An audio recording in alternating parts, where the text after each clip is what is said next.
Good evening, I'm Rena Ninan. Amnesty International is calling on Saudi Arabia to immediately turn over the remains of Jamal Khashoggi to an independent autopsy.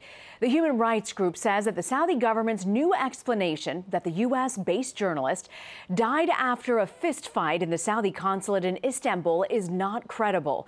U.S. allies and lawmakers also have doubts. Khashoggi was a contributor to the Washington Post.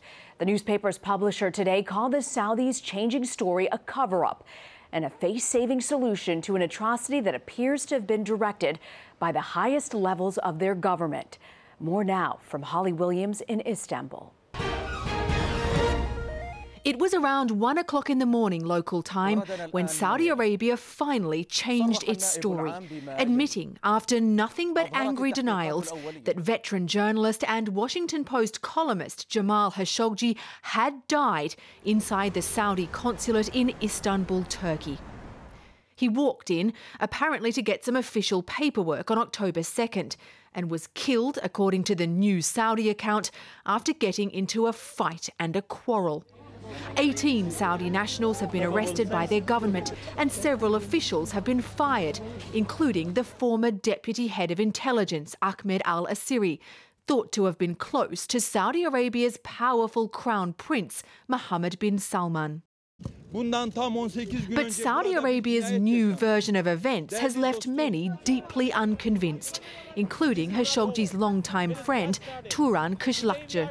Was he the kind of man who would walk into the Saudi Arabian consulate and get involved in a fight? Jamal, I think he can't fight anything, you know. Khashoggi's fiancée, Hatice Cengiz, said today in a tweet, "May God have mercy on you, my beloved Jamal." Khashoggi had become an outspoken critic of the Crown Prince.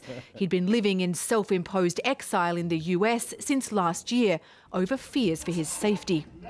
Turkish officials have told journalists they believe Khashoggi was tortured, murdered and dismembered inside the consulate.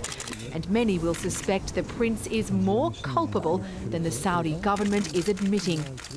Mohammed bin Salman, perhaps ironically, has now been put in charge of a committee to reform Saudi Arabia's intelligence agency.